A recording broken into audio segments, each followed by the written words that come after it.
നമസ്കാരം. ഈ ചാപ്റ്ററിൽ നമ്മൾ ഇതുവരെ DNA-യുടെ കെമിക്കൽ സ്ട്രക്ചർ, DNA-യുടെ പാക്കേജിങ്, DNA ജനറ്റിക് മെറ്റീരിയൽ എന്ന് കണ്ടെത്തിയ എക്സ്പെരിമെൻറ്റുകൾ, DNA RNA ജനറ്റിക് മെറ്റീരിയൽ ആവാനുള്ള റീസൺസ്, DNA RNA-ക്കാളും ബെറ്റർ ജനറ്റിക് മെറ്റീരിയൽ ആവാനുള്ള റീസൺസ്, ഇതൊക്കെയാണ് പഠിച്ചത്. ഇനി വളരെ പ്രധാനപ്പെട്ട മറ്റൊരു ഏരിയയിലേക്ക് കടക്കുകയാണ് നമ്മൾ. Central dogma in molecular biology. Central dogma എന്താണ്? ഈ സെൻട്രൽ ഡോഗ്മ ആരാണിത് പ്രപ്പോസ് ചെയ്തത് തുടങ്ങിയ കാര്യങ്ങൾ നമുക്ക് ഡീറ്റെയിൽ ആയിട്ട് നോക്കാം. Central dogma of molecular biology is proposed by Francis Crick. James വാട്സണും ഫ്രാൻസിസ് ക്രിക്കും നിങ്ങൾ കേട്ടിട്ടുണ്ട്. DNA-ക്ക് ഡബിൾ ഹെലിക്കൽ സ്ട്രക്ചറാണെന്ന് ആദ്യമായിട്ട് പ്രപ്പോസ് ചെയ്തത് ഇവരാണ്. അതിലെ ഫ്രാൻസിസ് ക്രിക്കാണ് സെൻട്രൽ ഡോഗ്മ പ്രപ്പോസ് ചെയ്തത്. സെൻട്രൽ ഡോഗ്മയിൽ പറയുന്നത് genetic information flows from DNA to RNA to protein. DNA-യിൽ നിന്ന് ട്രാൻസ്ക്രിപ്ഷൻ നടന്ന് RNA ഉണ്ടാവും, RNA-ക്ക് ട്രാൻസ്ലേഷൻ നടന്ന് പ്രോട്ടീൻ ഉണ്ടാവും.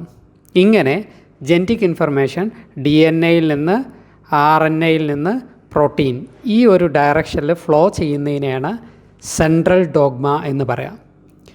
ഇതാണ് സെൻട്രൽ ഡോഗ്മയുടെ ഒരു ഇക്വേഷൻ. നന്നായിട്ട് ശ്രദ്ധിക്കണം. DNA-ക്ക് റെപ്ലിക്കേഷൻ നടന്ന് അതിൽ നിന്ന് പുതിയ DNA ഉണ്ടാവും, DNA-ക്ക് ട്രാൻസ്ക്രിപ്ഷൻ നടന്ന് അതിൽ നിന്ന് RNA ഉണ്ടാവും, RNA-ക്ക് ട്രാൻസ്ലേഷൻ നടന്നാണ് പ്രോട്ടീൻ ഉണ്ടാവുക. ഇതാണ് സെൻട്രൽ ഡോഗ്മ. ആ ഇക്വേഷൻ ഒന്നുകൂടി ഇവിടെ കാണിച്ചിട്ടുണ്ട്. DNA-ക്ക് റെപ്ലിക്കേഷൻ നടന്ന് അതിൽ നിന്ന് പുതിയ DNA ഉണ്ടാവും, DNA-യിൽ നിന്ന് ട്രാൻസ്ക്രിപ്ഷൻ എന്ന് പറയുന്ന പ്രോസസ്സ് നടന്നാൽ RNA ഉണ്ടാവും, RNA-യിൽ നിന്ന് ട്രാൻസ്ലേഷൻ നടന്ന പ്രോസസ്സ് നടന്നാൽ പ്രോട്ടീൻ ഉണ്ടാവും. ഇനി ചില വൈറസുകളിൽ കാണുന്ന ഒരു പ്രതിഭാസമാണ് reverse transcription. Human health and disease എന്ന് പറഞ്ഞ ചാപ്റ്ററിൽ എയ്ഡ്സിനെ കുറിച്ച് പഠിക്കുമ്പോൾ, HIV എന്ന് പറഞ്ഞ വൈറസിനെ കുറിച്ച് പഠിക്കുമ്പോൾ ഈ റിവേഴ്സ് ട്രാൻസ്ക്രിപ്ഷൻ നിങ്ങൾ പരിചയപ്പെടും. RNA-യിൽ നിന്ന് DNA ഉണ്ടാവുന്നതിനെയാണ് റിവേഴ്സ് ട്രാൻസ്ക്രിപ്ഷൻ എന്ന് പറയാം. Flow of information is in reverse direction from RNA to DNA. It is called reverse transcription. അപ്പോൾ DNA-യിൽ നിന്ന് RNA ഉണ്ടാവുന്നതിന് ട്രാൻസ്ക്രിപ്ഷൻ, RNA-യിൽ നിന്ന് DNA ഉണ്ടാവുന്നതിന് റിവേഴ്സ് ട്രാൻസ്ക്രിപ്ഷൻ. ഇത് HIV വൈറസിൽ കാണുന്ന ഒരു പ്രതിഭാസമാണ് റിവേഴ്സ് ട്രാൻസ്ക്രിപ്ഷൻ. അപ്പോൾ അതും കൂടി ഈ കൂട്ടത്തിലൊന്ന് മനസ്സിലാക്കി വെക്കുക. ഹ്യൂമൻ ഹെൽത്ത് ആൻഡ് ഡിസീസ് എന്ന് പറഞ്ഞ ചാപ്റ്ററിൽ ഇതിനെക്കുറിച്ച് ഡീറ്റെയിൽ ആയിട്ട് പറയും. അപ്പോൾ ഈ സെൻട്രൽ ഡോഗ്മ വളരെ ഇമ്പോർട്ടൻ്റ് ആണ്. DNA-യിൽ നിന്ന് ട്രാൻസ്ക്രിപ്ഷൻ നടന്ന് RNA ഉണ്ടാവും, RNA-യിൽ നിന്ന് ട്രാൻസ്ലേഷൻ നടന്ന് പ്രോട്ടീൻ ഉണ്ടാവും. അഥവാ ജനറ്റിക് ഇൻഫർമേഷൻ്റെ flow DNA to RNA to protein ആണ്. ഇതിൽ റെപ്ലിക്കേഷനെ കുറിച്ചും ട്രാൻസ്ക്രിപ്ഷനെ കുറിച്ചും ട്രാൻസ്ലേഷനെ കുറിച്ചും നമുക്ക് ഡീറ്റെയിൽ ആയിട്ട് പഠിക്കണം. അതാണ് ഇനി വരുന്ന ഭാഗങ്ങളിൽ നമുക്ക് പഠിക്കാനുള്ളത്. സെൻട്രൽ ഡോഗ്മയിൽ പറഞ്ഞത് DNA-യിൽ നിന്ന് റെപ്ലിക്കേഷൻ നടന്ന് പുതിയ DNA ഉണ്ടാവുന്നു, DNA-ക്ക് ട്രാൻസ്ക്രിപ്ഷൻ നടന്ന് RNA ഉണ്ടാവുന്നു, RNA-ക്ക് ട്രാൻസ്ലേഷൻ നടന്ന് പ്രോട്ടീൻ ഉണ്ടാവുന്നു. ഇതിൽ ഓരോന്നിനെ കുറിച്ച് നമുക്ക് ഡീറ്റെയിൽ ആയിട്ട് പഠിക്കണം. ആദ്യം DNA റെപ്ലിക്കേഷൻ, പിന്നെ ട്രാൻസ്ക്രിപ്ഷൻ, പിന്നെ ട്രാൻസ്ലേഷൻ. അപ്പോൾ നമ്മൾ ആദ്യം ഇനി പഠിക്കാൻ പോകുന്നത് DNA റെപ്ലിക്കേഷനാണ്. DNA റെപ്ലിക്കേഷൻ എന്ന് പറഞ്ഞാൽ the process of synthesis of new DNA from pre existing one. നിലവിലുള്ള ഒരു DNA-യിൽ നിന്ന് പുതിയ DNA സിന്തസിസ് ചെയ്യുന്ന പ്രോസസ്സാണ് റെപ്ലിക്കേഷൻ. റെപ്ലിക്കേഷൻ എന്ന് പറഞ്ഞാൽ copying of DNA from parental DNA. ഒരു എക്സിസ്റ്റിംഗ് DNA-യിൽ നിന്ന് പുതിയ DNA സിന്തസിസ് ചെയ്യുന്ന പ്രോസസ്സാണ് replication. Watson and Crick proposed semi conservative model of replication. Replication നടക്കുന്നത് സെമി കൺസർവേറ്റീവ് മോഡൽ വഴിയാണെന്ന് ആദ്യമായിട്ട് സജസ്റ്റ് ചെയ്തത് വാട്സണും ക്രിക്കുമാണ്. എക്സ്റേ ഡിഫ്രാക്ഷൻ ടെക്നിക്കിലൂടെ DNA-ക്ക് ഡബിൾ ഹെലിക്കൽ സ്ട്രക്ചറാണെന്ന് കണ്ടെത്തിയ അതേ സമയത്ത് തന്നെ DNA-ക്ക് റെപ്ലിക്കേഷൻ നടക്കുന്നുണ്ട്. അത് semi conservative model of replication ആണെന്ന് ഇവർ മനസ്സിലാക്കിയിരുന്നു. അങ്ങനെ ഇവരത് സജസ്റ്റ് ചെയ്തു. It suggests that the parental DNA strands act as a template for the synthesis of new complementary strands. After replication, each DNA molecule would have one parental and one new strand. എന്ന് പറഞ്ഞാൽ നിലവിലുള്ളൊരു DNA ആദ്യം unwind ചെയ്യും, എന്നിട്ട് ഈ ഓരോ parental സ്ട്രാൻഡും ഒരു template സ്ട്രാൻഡായിട്ട് act ചെയ്യും, ഒരു അടിസ്ഥാന സ്ട്രാൻഡായിട്ട് ആക്ട് ചെയ്യും. ഈ ടെംപ്ലേറ്റ് സ്ട്രാൻഡിന് കോംപ്ലിമെൻ്ററി ആയ പുതിയ സ്ട്രാൻഡ് നിർമ്മിക്കപ്പെടുകയാണ് ചെയ്യുക. അങ്ങനെ ഈ റെപ്ലിക്കേഷൻ കംപ്ലീറ്റ് ചെയ്ത് കഴിയുമ്പോൾ 2 DNA ഉണ്ടാവും. ഉണ്ടാവുന്ന പുതിയ DNA ഹാഫ് പാരൻ്റൽ സ്ട്രാൻഡും ഹാഫ് ന്യൂലി സിന്തസൈസ്ഡ് സ്ട്രാൻഡും ആയിരിക്കും. Half parental strand, half newly synthesized strand. അഥവാ പുതുതായിട്ട് നിർമ്മിക്കപ്പെടുന്ന DNA പകുതി പാരൻ്റൽ സ്ട്രാൻഡ് കൺസർവ് ചെയ്യുന്നതുകൊണ്ട്, ഓൾഡ് കൺസർവ് ചെയ്യുന്നതുകൊണ്ടാണ് ഇതിനെ സെമി കൺസർവേറ്റീവ് മോഡൽ എന്ന് പറയുന്നത്. സെമി കൺസർവേറ്റീവ് മോഡൽ വഴിയാണ് റെപ്ലിക്കേഷൻ നടക്കുന്നത് എന്ന് Matthew Meselson and Franklin Stahl എന്നീ 2 സയൻറ്റിസ്റ്റുകൾ എക്സ്പെരിമെൻറ്റിലൂടെ പ്രൂവ് ചെയ്തിട്ടുണ്ട്. 1958 അവരുടെ എക്സ്പെരിമെൻ്റ് നടത്തിയത്. ആ എക്സ്പെരിമെൻറ്റിനെ കുറിച്ച് നമുക്ക് ഡീറ്റെയിൽ ആയിട്ട് പഠിക്കാനുണ്ട്. അതിന് മുമ്പ് semi conservative model of replication എന്താണെന്ന്, അതിലെ എൻസൈമുകൾ ഏതൊക്കെയെന്ന് ഒന്നും കൂടി നമുക്ക് ഡീറ്റെയിൽ ആയിട്ട് പരിചയപ്പെടാം. Semi conservative method of DNA replication ഒന്നുകൂടി ഡീറ്റെയിൽ ആയിട്ട് മനസ്സിലാക്കാം. ഇതൊരു DNA ആണെന്ന് വിചാരിക്കുക. DNAക്ക് 2 സ്ട്രാൻഡ് ഉണ്ട്. ഒന്ന് 5'3' ഡയറക്ഷനിലാണെങ്കിൽ മറ്റേത് 3'5' ഡയറക്ഷനിലായിരിക്കും. അഥവാ DNAയുടെ 2 സ്ട്രാൻഡും ആൻറ്റി പാരലലാണ്. ഈ 2 സ്ട്രാൻഡും തമ്മിൽ ചേർത്ത് നിർത്തുന്നത് ഇവിടെയുള്ള നൈട്രജൻ ബേസുകൾക്കിടയിലുള്ള ഹൈഡ്രജൻ ബോണ്ട് ഇൻട്രാക്ഷൻ ആണെന്ന് നിങ്ങൾക്കറിയാം. അഡിനിനും തൈമിനും തമ്മിൽ ഡബിൾ ഹൈഡ്രജൻ ബോണ്ടും ഗോനിനും സൈറ്റോസിനും തമ്മിൽ ട്രിപ്പിൾ ഹൈഡ്രജൻ ബോണ്ടും ആണെന്ന് നിങ്ങൾക്കറിയാം. അങ്ങനെ ബേസ് പെയർസ് ആയിട്ടാണ് ഇത് പരസ്പരം ഹെൽഡ് ചെയ്ത് നിൽക്കുന്നത്. അങ്ങനെയുള്ള DNA റെപ്ലിക്കേഷൻ നടക്കാൻ ആദ്യം നടക്കുന്ന പ്രോസസ്സ് എന്ന് പറഞ്ഞാൽ ഈ 2 സ്ട്രാൻഡ് അൺവൈൻഡ് ചെയ്യും. 2 സ്ട്രാൻഡും അൺവൈൻഡ് ചെയ്യുക എന്ന് പറഞ്ഞാൽ ഇവിടെയുള്ള ഹൈഡ്രജൻ ബോണ്ട് ബ്രേക്ക് ചെയ്യും. ആ ഹൈഡ്രജൻ ബോണ്ട് ബ്രേക്ക് ചെയ്ത് DNAയുടെ 2 സ്ട്രാൻഡും അൺവൈൻഡ് ചെയ്യാൻ സഹായിക്കുന്ന എൻസൈമാണ് ഹെലിക്കേസ്. ഹെലിക്കേസ് എന്ന് പറയുന്ന എൻസൈമിന്റെ സഹായത്തോടെയാണ് ഈ 2 സ്ട്രാൻഡും അൺവൈൻഡ് ചെയ്യുന്നത്. എന്നിട്ട് ഈ അൺവൈൻഡ് ചെയ്യപ്പെട്ട ഓരോ സ്ട്രാൻഡും ടെംപ്ലേറ്റ് സ്ട്രാൻഡായിട്ട് ആക്ട് ചെയ്യും. അപ്പോൾ ഇത് ഒരു ടെംപ്ലേറ്റ് സ്ട്രാൻഡാണ്, ഇത് മറ്റൊരു ടെംപ്ലേറ്റ് സ്ട്രാൻഡാണ്, അല്ലെങ്കിൽ ഇതൊരു പാരൻ്റൽ സ്ട്രാൻഡാണ്, ഇത് മറ്റൊരു പാരൻ്റൽ സ്ട്രാൻഡാണ്. ഈ ടെംപ്ലേറ്റ് സ്ട്രാൻഡിന് കോംപ്ലിമെൻ്ററി ആയ പുതിയ സ്ട്രാൻഡ് നിർമ്മിക്കപ്പെടുകയാണ് ചെയ്യുക. അതിനെ സഹായിക്കുന്ന എൻസൈമാണ് DNA ഡിപ്പെൻഡൻറ്റ് DNA പോളിമറൈസ്. എപ്പോഴും എൻസൈം എഴുതുമ്പോൾ എയ്സ് എന്ന ഉണ്ടാസ് ഉണ്ടാവുക. അപ്പോൾ DNA ഡിപ്പെൻഡൻറ്റ് DNA പോളിമറൈസ് എന്ന് പറയുന്ന എൻസൈമിൻ്റെ സഹായത്തോടെ ഈ ടെംപ്ലേറ്റ് സ്ട്രാൻഡിന് കോംപ്ലിമെൻ്ററി ആയ പുതിയ സ്ട്രാൻഡ് നിർമ്മിക്കപ്പെടും. ആ പുതിയ സ്ട്രാൻഡ് ഒരൊറ്റ ഡയറക്ഷനിൽ നിർമ്മിക്കപ്പെടുള്ളൂ, 5' to 3' ഡയറക്ഷനിൽ. കാരണം ഈ DNA പോളിമറൈസ് എന്ന എൻസൈമിന് 5' to 3' ഡയറക്ഷനിൽ മാത്രമേ പോളിമറൈസേഷൻ നടത്താനുള്ള കഴിവുള്ളൂ.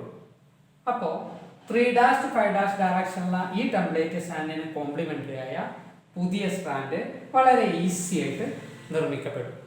അങ്ങനെ നിർമ്മിക്കപ്പെടുന്ന ഈ സ്ട്രാൻഡിനെ ലീഡിംഗ് സ്ട്രാൻഡ് എന്നും പറയാം. Leading strand. ഇവിടെ കണ്ടിന്യൂസ് ആയിട്ട് സിന്തസിസ് നടക്കും. കണ്ടിന്യൂസ് സിന്തസിസ് ആണ് ഇവിടെ നടക്കുന്നത്. എന്നാൽ ഈ ടെംപ്ലേറ്റ് സ്ട്രാൻഡിന് കോംപ്ലിമെൻ്ററി ആയ പുതിയ സ്ട്രാൻഡ് ഇതുപോലെ ഈസി ആയിട്ട് നിർമ്മിക്കപ്പെടില്ല. കാരണം ഇത് 5' to 3' ഡയറക്ഷനാണ്. അപ്പോൾ ഇവിടെ നിർമ്മിക്കപ്പെടുന്നത് 3' to 5' ഡയറക്ഷനിലായിരിക്കും. ആ ഒരു ഡയറക്ഷനിൽ DNA പോളിമറൈസ് എന്ന എൻസൈമിന് പോളിമറൈസേഷൻ അഥവാ നിർമ്മാണം നടത്താൻ കഴിയില്ല. അപ്പോൾ അതുകൊണ്ട് തന്നെ ഇവിടെ 5' to 3' ഡയറക്ഷനിലെ 5' to 3' ഡയറക്ഷനിലെ പുതിയ സ്ട്രാൻഡുകൾ, ചെറിയ ചെറിയ സ്ട്രാൻഡുകൾ നിർമ്മിക്കപ്പെടുകയാണ് ചെയ്യുക. ഇങ്ങോട്ട് നിർമ്മിക്കാൻ പറ്റാത്തതുകൊണ്ട് 5' to 3' ഡയറക്ഷനിൽ മാത്രം നിർമ്മിക്കാൻ പറ്റുന്നത് കൊണ്ട് ഇങ്ങനെ 5' to 3' ഡയറക്ഷനിൽ ചെറിയ ചെറിയ സ്ട്രാൻഡുകൾ നിർമ്മിക്കും. അങ്ങനെ നിർമ്മിക്കുന്ന ഈ ചെറിയ സ്ട്രാൻഡുകളെയാണ് ഓക്കസാക്കി ഫ്രാഗ്മെന്റ്സ് എന്ന് പറയാം. ഈ ഓക്കസാക്കി ഫ്രാഗ്മെന്റ്സ് പിന്നീട് DNA ലിഗേസ് എന്ന എൻസൈമിന്റെ സഹായത്തോടെ കൂട്ടി യോജിപ്പിച്ച് ഒരൊറ്റ സ്ട്രാൻഡാക്കി മാറ്റുകയാണ് ചെയ്യുക. ഇങ്ങനെ നിർമ്മിക്കപ്പെടുന്ന ഈ സ്ട്രാൻഡിനെ ലാഗിങ് സ്ട്രാൻഡ് എന്നാണ് വിളിക്കുക. കാരണം അതിന്റെ നിർമ്മാണം ലാഗ് ചെയ്തിട്ടാണ് നടക്കുന്നത്, ഡിസ്കണ്ടിന്യൂസ് ആയിട്ടാണ് നടക്കുന്നത്. അതുകൊണ്ടാണ് അങ്ങനെ നിർമ്മിക്കപ്പെടുന്ന സ്ട്രാൻഡിനെ ലാഗിങ് സ്ട്രാൻഡ് എന്ന് പറയുന്നത്. അഥവാ ഇവിടെ നടക്കുന്നത് ഡിസ്കണ്ടിന്യൂസ് സിന്തസിസ് ആണ്. Discontinuous synthesis. അപ്പോ 3' 5' ഡയറക്ഷനിലെ ഈ സ്ട്രാൻഡിൽ കണ്ടിന്യൂസ് സിന്തസിസ് നടക്കും. 5' 3' ഡയറക്ഷനിലെ ഈ സ്ട്രാൻഡിൽ ഡിസ്കണ്ടിന്യൂസ് സിന്തസിസ് ആണ് നടക്കുന്നത്. ഇവിടെ നിർമ്മിക്കപ്പെടുന്ന സ്ട്രാൻഡിനെ ലീഡിംഗ് സ്ട്രാൻഡ് എന്ന് പറയും. ഇവിടെ നിർമ്മിക്കപ്പെടുന്ന സ്ട്രാൻഡിനെ ലാഗിംഗ് സ്ട്രാൻഡ് എന്ന് പറയും. ഇത് രണ്ടും ടെംപ്ലേറ്റ് സ്ട്രാൻഡ് അല്ലെങ്കിൽ പാരന്റൽ സ്ട്രാൻഡ് ആണ്. അങ്ങനെ ഈ നിർമ്മാണം മുന്നോട്ട് പോയി അവസാനം ഈ ഒരു DNA 2 DNA ആയിട്ട് മാറും. പുതുതായി നിർമ്മിക്കപ്പെടുന്ന 2 DNAയിലും ഹാഫ് ഓൾഡ് സ്ട്രാൻഡും ഹാഫ് ന്യൂ സ്ട്രാൻഡും ആയിരിക്കും. Half parental strand, half newly synthesized strand. അതുകൊണ്ടാണ് ഈ ഒരു മെത്തേഡ് ഓഫ് റെപ്ലിക്കേഷനെ സെമി കൺസർവേറ്റീവ് റെപ്ലിക്കേഷൻ എന്ന് പറയുന്നത്. ഈ സെമി കൺസർവേറ്റീവ് മെത്തേഡ് ഓഫ് റെപ്ലിക്കേഷനെ സഹായിക്കുന്ന ഒരുപാട് എൻസൈമുകളുണ്ട്. അതിൽ വളരെ പ്രധാനപ്പെട്ട 3 എൻസൈമുകളാണ് ഇവിടെ നോട്ട് ചെയ്തിട്ടുള്ളത്. അൺബൈൻഡിങ്ങിന് സഹായിക്കുന്ന ഹെലിക്കേസ്, പുതിയ സ്ട്രാൻഡിന്റെ നിർമ്മാണത്തിന് സഹായിക്കുന്ന അഥവാ പോളിമറൈസേഷന് സഹായിക്കുന്ന DNA ഡിപെൻഡന്റ് DNA പോളിമറൈസ്, ഓക്കസാക്കി ഫ്രാഗ്മെന്റുകളെ അല്ലെങ്കിൽ ഡിസ്കണ്ടിന്യൂസ്ലി സിന്തസൈസ്ഡ് ഫ്രാഗ്മെന്റ്സുകളെ ജോയിൻ ചെയ്യാൻ സഹായിക്കുന്ന DNA ലിഗേസ്. ഈ 3 എൻസൈമും വളരെ പ്രധാനപ്പെട്ടതാണ്. എക്സാമിന് ഇവിടുന്ന് നിങ്ങൾക്ക് നല്ല രീതിയിൽ ചോദ്യങ്ങൾ പ്രതീക്ഷിക്കാം. ഈ ഒരു ചിത്രം ടെക്സ്റ്റ് ബുക്കിലുള്ളതാണ്. ഇത് തന്നിട്ട് ഈ ഓരോ സ്ട്രാൻഡിന്റെ നേരെ ABCD എന്നിട്ടിട്ട് നിങ്ങളോട് സ്ട്രാൻഡുകൾ ഐഡന്റിഫൈ ചെയ്യാൻ ചോദിക്കാം. അപ്പൊ ശ്രദ്ധിക്കേണ്ടത്, ഇത് രണ്ടും ടെംപ്ലേറ്റ് സ്ട്രാൻഡ് എന്ന് എഴുതിയാൽ മതി. ഇത് ലീഡിംഗ് സ്ട്രാൻഡ്, ഇത് ലാഗിംഗ് സ്ട്രാൻഡ്. ഇവിടെ ഓർത്തു വെക്കേണ്ട ഒരു പ്രധാനപ്പെട്ട കാര്യം, 3' to 5' ഡയറക്ഷനുള്ള ടെംപ്ലേറ്റ് സ്ട്രാൻഡിന് കോംപ്ലിമെന്ററി ആയി ഉണ്ടാവുന്നത് ലീഡിംഗ് സ്ട്രാൻഡ് ആയിരിക്കും. 5' to 3' ഡയറക്ഷനിലുള്ള ടെംപ്ലേറ്റ് സ്ട്രാൻഡിന് കോംപ്ലിമെന്ററി ആയി ഉണ്ടാവുന്നത് ലാഗിംഗ് സ്ട്രാൻഡ് ആയിരിക്കും. ആ ഒരു പോയിന്റ് മറക്കരുത്. പിന്നെ റെപ്ലിക്കേഷൻ സഹായിക്കുന്ന എൻസൈമുകൾ ഏതൊക്കെയെന്ന് ചോദിക്കാം. Helicase, DNA dependent DNA polymerase and DNA ligase. Watson and Crick എന്നീ സൈന്റിസ്റ്റുകളാണ് ഇത് ആദ്യമായിട്ട് സജസ്റ്റ് ചെയ്തത്. എന്നാൽ മിസൽസൺ, സ്റ്റാൾ എന്നീ 2 സയന്റിസ്റ്റുകൾ ഇത് എക്സ്പെരിമെന്റിലൂടെ പ്രൂവ് ചെയ്തിട്ടുണ്ട്. ആ എക്സ്പെരിമെന്റ് എന്താണ് എന്നാണ് നമ്മൾ ഇനി നോക്കാൻ പോകുന്നത്. മിസൽസണും സ്റ്റാളുമാണ് DNA-ക്ക് സെമി കൺസർവേറ്റീവ് മോഡൽ ഓഫ് റെപ്ലിക്കേഷനാണ് നടക്കുന്നതെന്ന് എക്സ്പെരിമെന്റിലൂടെ പ്രൂവ് ചെയ്തത്. Matthew Meselson and Franklin Stahl 1958 proved semi conservative model of replication. Semi conservative model of replication ആണ് നടക്കുന്നതെന്ന് ആദ്യം വാട്സണും ക്രിക്കും സജസ്റ്റ് ചെയ്തു. എന്നാൽ മിസൽസണും സ്റ്റാളുമാണ് അത് എക്സ്പെരിമെന്റിലൂടെ പ്രൂവ് ചെയ്തത്. ഇവർ ഈക്കോളൈ ബാക്ടീരിയ ഉപയോഗിച്ചിട്ടാണ് എക്സ്പെരിമെന്റ് നടത്തിയത്. ഈ ഈക്കോളൈ ബാക്ടീരിയയെ N15 ഉള്ള മീഡിയത്തിൽ, N15 എന്ന് പറഞ്ഞാൽ heavy isotope of nitrogen, N15 ഉള്ള മീഡിയത്തിൽ കുറേ കാലം അവർ വളർത്തി. സ്വാഭാവികമായിട്ട് ഈ കോളൈ ബാക്ടീരിയയുടെ DNA-യുടെ 2 സ്ട്രാൻഡും ഹെവി നൈട്രജൻ കൊണ്ട് നിർമ്മിക്കപ്പെട്ടതായിരിക്കും, ഹെവി DNA ആയിരിക്കും. പിന്നീട് അവർ ഈ കോളൈ ബാക്ടീരിയയെ നോർമൽ നൈട്രജൻ ഉള്ള N14 ഉള്ള മീഡിയത്തിലേക്ക് മാറ്റി. എന്നിട്ട് 20 മിനിറ്റിന് ശേഷം, ബാക്ടീരിയയുടെ ഒരു ജനറേഷൻ കഴിയാൻ എടുക്കുന്ന സമയം 20 മിനിറ്റാണ്. 20 മിനിറ്റിന് ശേഷം ബാക്ടീരിയയുടെ ഈക്കോളൈ ബാക്ടീരിയയുടെ DNA എക്സ്ട്രാക്ട് ചെയ്തു. അവർ സെൻട്രിഫ്യൂഗേഷൻ നടത്തി. പിന്നീട് 40 മിനിറ്റിന് ശേഷം, 40 മിനിറ്റ് എന്ന് പറയുമ്പോൾ സെക്കൻഡ് ജനറേഷൻ കഴിഞ്ഞിട്ടുണ്ടാവും, ആ ബാക്ടീരിയയുടെ DNA എടുത്ത് എക്സ്ട്രാക്ട് ചെയ്ത് സെൻട്രിഫ്യൂഷൻ നടത്തി. ഇങ്ങനെ പല പല സ്റ്റെപ്പുകളായിട്ട് നടത്തിയ എക്സ്പെരിമെൻറ്റിലെ റിസൾട്ട് എന്താണ്, ഒബ്സർവേഷൻ എന്താണ്, കൺക്ലൂഷൻ എന്താണ് എന്നൊക്കെ പറയാം. അപ്പോൾ ഒന്നുകൂടി ശ്രദ്ധിക്കുക. ഈക്കോളൈ ബാക്ടീരിയ ആദ്യം ഹെവി നൈട്രജൻ ഉള്ള ഒരു മീഡിയത്തിൽ വളർത്തി, പിന്നെ നോർമൽ നൈട്രജൻ ഉള്ള മീഡിയത്തിലേക്ക് മാറ്റി, ഒരു ജനറേഷൻ നോർമൽ നൈട്രജൻ ഉള്ള മീഡിയത്തിലേക്ക് മാറ്റി, സെക്കൻഡ് ജനറേഷനും കഴിഞ്ഞ് അവർ DNA എക്സ്ട്രാക്ട് ചെയ്ത് സെൻട്രിഫ്യൂഗേഷൻ നടത്തി. റിസൾട്ട് എന്താണ്, ഒബ്സർവേഷൻ എന്താണ് എന്നൊക്കെ നമുക്ക് നോക്കാം. ഹെവി നൈട്രജൻ ഉള്ള N15 മീഡിയത്തിൽ ഈക്കോളൈ ബാക്ടീരിയ കൾച്ചർ ചെയ്ത് ആ ബാക്ടീരിയയുടെ DNA എടുത്ത് എക്സ്ട്രാക്ട് ചെയ്ത് അവർ സെൻട്രിഫ്യൂഗേഷൻ നടത്തിയപ്പോൾ വളരെ താഴെയായിട്ടാണ് സെഡിമെൻ്റ് ആയത്. ഗ്രാവിറ്റേഷണൽ ഫോഴ്സ് ഇങ്ങോട്ടാണ് കാണിച്ചിട്ടുള്ളത്, വളരെ താഴെയായിട്ടാണ് സെഡിമെൻ്റ് ആയത്. കാരണം അതൊരു ഹെവി DNA ആയിരുന്നു. കാരണം അതിൻ്റെ 2 സ്ട്രാൻഡും N15 കൊണ്ട് നിർമ്മിക്കപ്പെട്ട DNA ആണ്, ഹെവി നൈട്രജൻ കൊണ്ട് നിർമ്മിക്കപ്പെട്ട DNA ആണ്. ആ DNA ഹെവി DNA എന്ന് വിളിക്കാം. അതുകൊണ്ടാണ് അത് വളരെ താഴെയായിട്ട് സെഡിമെൻ്റ് ആയത്. N15 മീഡിയത്തിൽ നിന്ന് N14 മീഡിയത്തിലേക്ക് മാറ്റി 20 മിനിറ്റിന് ശേഷം, അഥവാ ഒരു ജനറേഷൻ കഴിഞ്ഞതിന് ശേഷം അവർ DNA എക്സ്ട്രാക്ട് ചെയ്ത് സെൻട്രിഫ്യൂഗേഷൻ നടത്തി. ഒരു ജനറേഷൻ കഴിഞ്ഞു എന്ന് പറഞ്ഞാൽ അതിൻ്റെ അർത്ഥം ഒരു തവണ റെപ്ലിക്കേഷൻ നടന്നു എന്നാണ്. ഒരു തവണ റെപ്ലിക്കേഷൻ നടന്നതിന് ശേഷം അവർ DNA എടുത്ത് എക്സ്ട്രാക്ട് ചെയ്ത് സെൻട്രിഫ്യൂഗേഷൻ നടത്തിയപ്പോൾ അത് മിഡിലായിട്ടാണ് സെഡിമെൻ്റ് ആയത്.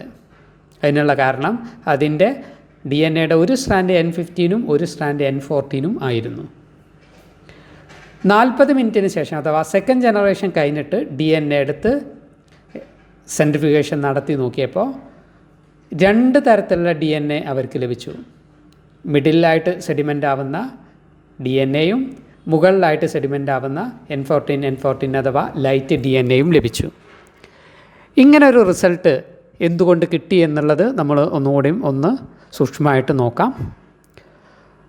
N15 മീഡിയത്തിൽ വളർത്തിയപ്പോൾ ഇതിൻ്റെ 2 സ്ട്രാൻഡും ഹെവി നൈട്രജൻ കൊണ്ട് നിർമ്മിക്കപ്പെട്ട N15 അഥവാ ഹെവി DNA ആയിരുന്നു ഇതിനുണ്ടായിരുന്നത്. അതുകൊണ്ടാണ് സെൻട്രിഫ്യൂഗേഷൻ നടത്തിയപ്പോൾ വളരെ താഴെയായിട്ട് സെഡിമെൻ്റ് ആയത്. പിന്നീട് N14 മീഡിയത്തിലേക്ക് മാറ്റി ഒരു ജനറേഷൻ കഴിഞ്ഞപ്പോൾ അതിനൊരു റെപ്ലിക്കേഷൻ നടന്നു എന്നാണ് അർത്ഥം. ഒരു റെപ്ലിക്കേഷൻ നടന്നു എന്ന് പറയുമ്പോൾ ഈ 2 സ്ട്രാൻഡും അൺവൈൻഡ് ചെയ്തു. റെഡ് കളറിലുള്ള N15 കൊണ്ട് നിർമ്മിക്കപ്പെട്ട ഈ 2 സ്ട്രാൻഡും അൺവൈൻഡ് ചെയ്തു. ഹെലിക്കേസ് എന്ന എൻസൈമിൻ്റെ സഹായത്തോടെയാണ് അത് നടക്കുക. പിന്നീട് ഈ ഓരോ സ്ട്രാൻഡിനും കോംപ്ലിമെൻ്ററിയായി പുതിയ സ്ട്രാൻഡ് നിർമ്മിക്കപ്പെടും. ഇപ്പം അത് N14 മീഡിയത്തിലായതുകൊണ്ട് അവിടെ നോർമൽ നൈട്രജൻ മാത്രമാണ് അവൈലബിൾ ആയിട്ടുള്ളത്. അപ്പോൾ N14 കൊണ്ട് നിർമ്മിക്കപ്പെട്ട പുതിയ സ്ട്രാൻഡ് നിർമ്മിക്കപ്പെട്ടു. അപ്പോൾ റെപ്ലിക്കേഷൻ നടന്നു കഴിയുമ്പോൾ ഉണ്ടാവുന്ന പുതിയ DNAക്ക് ഒന്ന് N15 കൊണ്ട് നിർമ്മിക്കപ്പെട്ട ഹെവി സ്ട്രാൻഡ് ആയിരിക്കും, മറ്റൊന്ന് N14 കൊണ്ട് നിർമ്മിക്കപ്പെട്ട ലൈറ്റ് സ്ട്രാൻഡ് ആയിരിക്കും. അഥവാ N15 N14 സ്ട്രാൻഡോട് കൂടിയ പുതിയ DNAകളാണ് ലഭിക്കുക. അതിന് ഹൈബ്രിഡ് DNA എന്നാണ് വിളിക്കുന്നത്. ഒരു ജനറേഷൻ കൂടി കഴിഞ്ഞു എന്ന് പറഞ്ഞാൽ 40 മിനിറ്റ് കഴിഞ്ഞു എന്ന് പറഞ്ഞാൽ അതിൻ്റെ അർത്ഥം ഒരു ജനറേഷൻ കൂടി കഴിഞ്ഞു എന്നാണ്. ഒരു ജനറേഷൻ കൂടി കഴിഞ്ഞപ്പോൾ ഈ ഓരോ സ്ട്രാൻഡും ഈ DNA അൺവൈൻഡ് ചെയ്ത് 2 സ്ട്രാൻഡായി, ഈ DNA അൺവൈൻഡ് ചെയ്ത് 2 സ്ട്രാൻഡായി. അപ്പോൾ N15 കൊണ്ട് നിർമ്മിക്കപ്പെട്ട 2 എണ്ണം, N14 കൊണ്ട് നിർമ്മിക്കപ്പെട്ട 2 എണ്ണം, അങ്ങനെ മൊത്തം 4 ടെംപ്ലേറ്റ് സ്റ്റാൻഡ് ഉണ്ടാവും. ഈ 4 ടെംപ്ലേറ്റ് സ്റ്റാൻഡിനും കോംപ്ലിമെൻ്ററിയായി പുതിയ ഒരു സ്ട്രാൻഡ് നിർമ്മിക്കപ്പെടും. പുതുതായിട്ട് നിർമ്മിക്കപ്പെടുന്ന സ്ട്രാൻഡുകളെല്ലാം N14 കൊണ്ട് നിർമ്മിക്കപ്പെട്ട സ്ട്രാൻഡായിരിക്കും ഉണ്ടാവുക. അപ്പോൾ സ്വാഭാവികമായിട്ടും ഹാഫ്, അത് 2 എണ്ണം N15 N14 കൊണ്ട് നിർമ്മിക്കപ്പെട്ട സ്ട്രാൻഡും 2 എണ്ണം N14 കൊണ്ട് നിർമ്മിക്കപ്പെട്ട ലൈറ്റ് DNAയും ആയിരിക്കും. അതുകൊണ്ടാണ് പകുതി മിഡിലായിട്ടും പകുതി മുകളിലായിട്ടും സെഡിമെൻ്റ് ആയത്. അപ്പോൾ ഇങ്ങനെ ഒരു റിസൾട്ട് കിട്ടണമെങ്കിൽ semi conservative model of replication നടക്കണം. Semi conservative model of replication നടന്നാൽ മാത്രമേ ഇത്തരത്തിലുള്ള ഒരു റിസൾട്ട് കിട്ടുള്ളൂ. ഇനിയും മനസ്സിലാവാത്തവരുണ്ടെങ്കിൽ ഒന്നുകൂടി സിമ്പിളായിട്ട് എക്സ്പ്ലെയിൻ ചെയ്യാം. അവർ ഈക്കോളൈ ബാക്ടീരിയ ആദ്യം N15 മീഡിയത്തിലാണ് വളർത്തിയത്. സെൻട്രിഫ്യൂഗേഷൻ നടത്തിയപ്പോൾ വളരെ താഴെയായിട്ട് സെഡിമെൻ്റായി. അതിനുള്ള കാരണം ആ DNA-യുടെ 2 സ്റ്റാൻഡും N15 കൊണ്ട് നിർമ്മിക്കപ്പെട്ട ഹെവി നൈട്രജൻ കൊണ്ട് നിർമ്മിക്കപ്പെട്ട സ്റ്റാൻഡായിരുന്നു. അതുകൊണ്ടാണ് താഴെയായിട്ട് സെഡിമെൻ്റ് ആയത്. ഇതാണ് ആ N15 DNA. പിന്നീട് അവർ N14 ഉള്ള നോർമൽ നൈട്രജനുള്ള മീഡിയത്തിലേക്ക് മാറ്റി ഒരു ജനറേഷൻ കഴിഞ്ഞിട്ടാണ് DNA എടുത്ത് സെൻട്രിഫ്യൂഗേഷൻ നടത്തിയത്.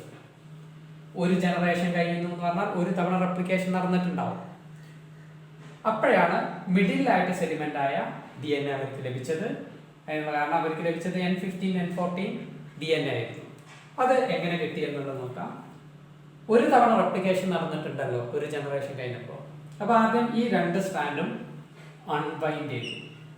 ഇത് രണ്ടും അൺബൈൻഡ് ചെയ്തു. പിന്നെ പുതിയ സ്ട്രാൻഡ് നിർമ്മിക്കപ്പെട്ടു. ഇവിടെ N14 മാത്രമാണ് അവൈലബിൾ. അപ്പോൾ N14 കൊണ്ട് പുതിയ സ്ട്രാൻഡ് നിർമ്മിക്കപ്പെട്ടു.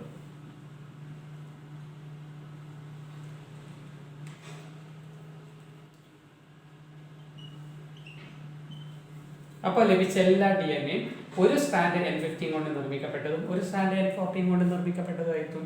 അതിനാണ് ഹൈബ്രിഡ് DNA എന്ന് പറയാം. അതുകൊണ്ടാണ് കുറച്ചത് മുകളിലായിട്ട് സെഡിമെൻ്റ് ആയത്. ഒരു ജനറേഷൻ കൂടി കഴിഞ്ഞ് അവർ സെൻട്രിഫ്യൂഗേഷൻ നടത്തി നോക്കിയപ്പോഴേ ഹാഫ് ഹൈബ്രിഡ് DNA-യും മിഡിലിൽ സെഡിമെൻ്റ് ആവുന്നതും ഹാഫ് മുകളിലായിട്ട് സെഡിമെൻ്റ് ആവുന്ന ലൈറ്റ് DNA-യാണ് ലഭിച്ചത്. അതിനുള്ള കാരണം ഈ DNA-കൾക്കെല്ലാം റെപ്ലിക്കേഷൻ നടന്നതാണ്. അപ്പോൾ റെപ്ലിക്കേഷൻ നടക്കുന്നു എന്ന് പറഞ്ഞാൽ ആദ്യം ഈ DNA-കൾ അൺബൈൻഡ് ചെയ്യും. ഇത് രണ്ടും അൺബൈൻഡ് ചെയ്തു കേട്ടോ. ഇത് രണ്ടും അൺബൈൻഡ് ചെയ്തു. ഇത് രണ്ടും അൺബൈൻഡ് ചെയ്താണത്. ഇത് രണ്ടും അൺബൈൻഡ് ചെയ്താണ്. പിന്നെ അവിടെ അവൈലബിൾ ആയിട്ടുള്ളത് N14 മാത്രമാണ്.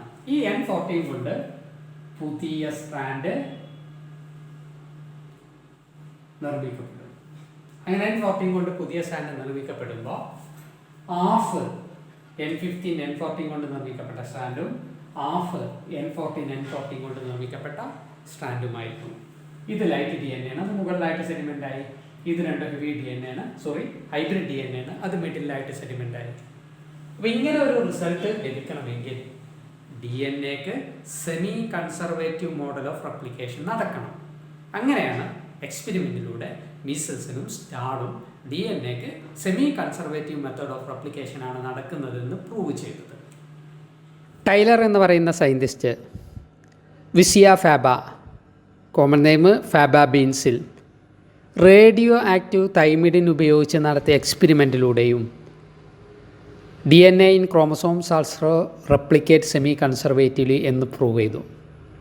ക്രോമസോമുള്ള DNA-ക്കും സെമി കൺസർവേറ്റീവ് മോഡൽ ഓഫ് റെപ്ലിക്കേഷനാണ് നടക്കുന്നതെന്ന് വിസിയ ഫാബ എന്ന പ്ലാന്റിൽ റേഡിയോ ആക്റ്റീവ് തൈമിഡിൻ ഉപയോഗിച്ച് ടൈലർ നടത്തിയ എക്സ്പെരിമെൻറ്റിലൂടെ കൂടിയും പ്രൂവ് ചെയ്തിട്ടുണ്ട്.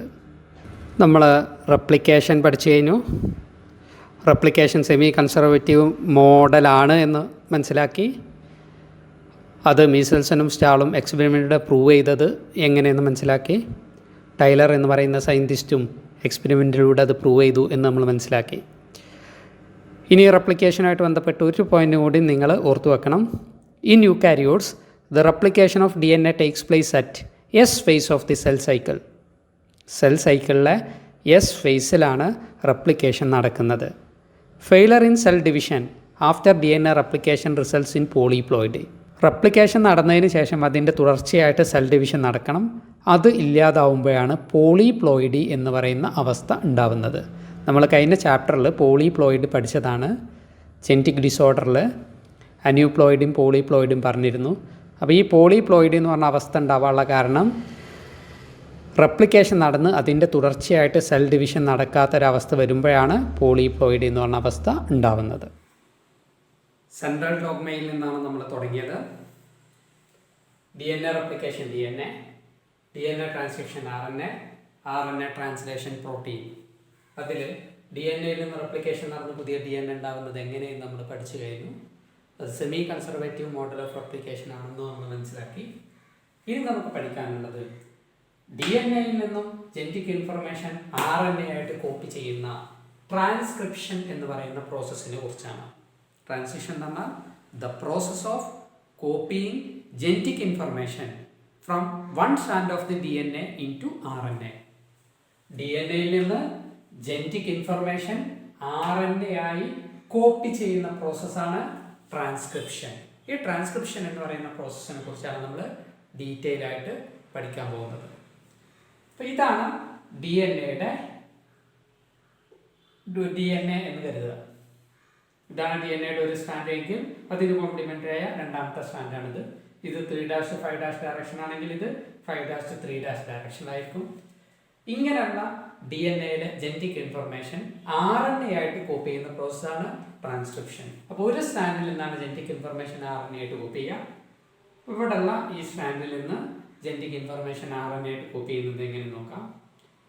അഡിനിന് കോംപ്ലിമെൻ്ററി ആയത് തൈമിനാണ്, പക്ഷേ RNA-യിൽ തൈമിനില്ല, അതിന് പകരം യുറാസിലായിരിക്കും.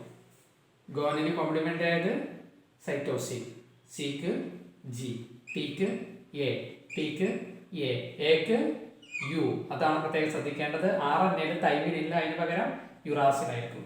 ടിക്ക് A, എക്ക് U, U, C, G, A. ഇതാണ് പുതുതായിട്ട് നിർമ്മിക്കപ്പെട്ട RNA. ഇങ്ങനെ DNA-യിലുള്ള ജനറ്റിക് ഇൻഫർമേഷൻ RNA ആയിട്ട് കോപ്പി ചെയ്യുന്ന പ്രോസസ്സിനെയാണ് ട്രാൻസ്ക്രിപ്ഷൻ എന്ന് പറയുന്നത്. DNA-യുടെ ഒരു സ്ട്രാൻഡിൽ നിന്നാണ് ജനറ്റിക് ഇൻഫർമേഷൻ RNA ആയിട്ട് കോപ്പി ചെയ്യുന്നത് എന്ന് പറഞ്ഞു. Both strands are not copied during transcription because the code for protein is different in both strands. This complicates the translation. രണ്ട് സ്ട്രാൻഡിൽ നിന്നും ജനറ്റിക് ഇൻഫർമേഷൻ RNA ആയിട്ട് കോപ്പി ചെയ്ത് കഴിഞ്ഞാൽ അത് ട്രാൻസ്ലേഷനെ ബാധിക്കും. If two RNA molecules are produced simultaneously, this would be complementary to each other. It forms a double-stranded RNA and prevents translation. ഇനി രണ്ട് സ്ട്രാൻഡിൽ നിന്നും RNA-കൾ ഒരേ സമയം ഉണ്ടായാൽ അത് കോംപ്ലിമെൻ്ററി ആയതുകൊണ്ട് തന്നെ അത് ഡബിൾ സ്റ്റാൻഡേർഡ് RNA ആവും. ഡബിൾ സ്റ്റാൻഡേർഡ് RNA ട്രാൻസ്ലേഷനെ പ്രിവെൻറ്റ് ചെയ്യും. അതുകൊണ്ട് തന്നെ എപ്പോഴും DNA-യുടെ ഒരു സെഗ്മെൻറ്റിൽ നിന്ന് മാത്രമേ ജനറ്റിക് ഇൻഫർമേഷൻ RNA ആയിട്ട് കോപ്പി ചെയ്യുള്ളൂ. ഇപ്പോൾ നമ്മൾ പറഞ്ഞ പോലെ രണ്ട് സ്റ്റാൻഡിൽ നിന്ന് ജനറ്റിക് ഇൻഫർമേഷൻ RNA ആയിട്ട് കോപ്പി ചെയ്താൽ ഒന്ന് നമ്മൾ ചെയ്ത് നോക്കാം. ഈ സ്റ്റാൻഡിൽ നിന്ന് നമ്മൾ ആൾറെഡി ചെയ്തു. ഈ സ്റ്റാൻഡിൽ നിന്ന് ടിക്ക് കോംപ്ലിമെൻ്റ് ആയത് A, G, C, U, U, A, U, A, A, G, C, U. ഇങ്ങനെ കിട്ടും. അപ്പോൾ ഇവിടെയുള്ള പ്രശ്നം ഇതും എൻറ്റയർലി ഡിഫറെൻ്റ് ആണ്. രണ്ട് ഡിഫറെൻ്റ് RNA ആണ് ഉണ്ടാകുന്നത്. ഇത് UCGA എന്ന് പറഞ്ഞിട്ടുള്ളൊരു RNA ആണ്. ഇത് AGCUUA എന്ന് പറഞ്ഞിട്ടുള്ള RNA ആണ്. രണ്ടും ഡിഫറെൻ്റ് RNA ആണ്. അത് സ്വാഭാവികമായിട്ട് പ്രോട്ടീൻ നിർമ്മാണത്തെ ബാധിക്കും, ട്രാൻസ്ലേഷനെ ബാധിക്കും. ഇനി രണ്ടും ഒരേ സമയമാണ് ഉണ്ടാകുന്നതെങ്കിൽ നോക്കുക, ഇത് രണ്ടും കോംപ്ലിമെൻ്ററി ആണ്. UA, CG, GC, AU, AU, UA, AU, UA, UA, CG, GC, AU. Complementary ആയ രണ്ട് RNA-കൾ അടുത്ത് വന്നാൽ രണ്ട് double stranded RNA. Double stranded RNA ആയാലും അത് ട്രാൻസ്ലേഷൻ പ്രിവെൻറ്റ് ചെയ്യും, ട്രാൻസ്ലേഷനെ ബാധിക്കും. അപ്പോൾ അതുകൊണ്ട് എപ്പോഴും DNA-യുടെ ഒരു സെഗ്മെൻറ്റിൽ നിന്ന് മാത്രമേ ജനറ്റിക് ഇൻഫർമേഷൻ RNA ആയിട്ട് കോപ്പി ചെയ്യപ്പെടുള്ളൂ. രണ്ട് സെഗ്മെൻറ്റിൽ നിന്നും ചെയ്യൂല. DNA-ക്ക് 6.6 × 10⁻⁹ ബേസ് സ്പേസ് ഉണ്ട്, 2.2 മീറ്റർ ലെങ്ത് ഉണ്ട്. അങ്ങനെയുള്ള DNA-യിലെ ഒരു ചെറിയ സെഗ്മെൻറ്റിലാണ് ട്രാൻസ്ക്രിപ്ഷൻ നടക്കുന്നത്. ഏകദേശം ഒരു 2000 അല്ലെങ്കിൽ 3000 അല്ലെങ്കിൽ 4000 ഒക്കെ ബേസ് സ്പേസ് ഉള്ള ഒരു ചെറിയ സെഗ്മെൻറ്റിലാണ് ട്രാൻസ്ക്രിപ്ഷൻ നടക്കുന്നത്. ഈ ട്രാൻസ്ക്രിപ്ഷൻ നടക്കുന്ന ആ ചെറിയ ഭാഗത്തെയാണ് ട്രാൻസ്ക്രിപ്ഷൻ യൂണിറ്റ് എന്ന് പറയുന്നത്. ട്രാൻസ്ക്രിപ്ഷൻ യൂണിറ്റ് എന്ന് പറഞ്ഞാൽ it is the segment of DNA between the sites of initiation and termination of transcription. Transcription തുടങ്ങുന്ന പ്രൊമോട്ടറിൻ്റെയും ട്രാൻസ്ക്രിപ്ഷൻ അവസാനിക്കുന്ന ടെർമിനേറ്ററിൻ്റെയും ഇടയിലുള്ള ഒരു സ്പേസാണ് ട്രാൻസ്ക്രിപ്ഷൻ യൂണിറ്റ്. ഒരു ട്രാൻസ്ക്രിപ്ഷൻ യൂണിറ്റിന് 3 ഭാഗങ്ങളുണ്ട്: a promoter, structural gene, a terminator. ഒരു പ്രൊമോട്ടർ ഉണ്ടാവും, ഒരു സ്ട്രക്ചറൽ ജീൻ ഉണ്ടാവും, ഒരു ടെർമിനേറ്റർ ഉണ്ടാവും. പ്രൊമോട്ടർ എന്ന് പറഞ്ഞാൽ binding site of RNA polymerise.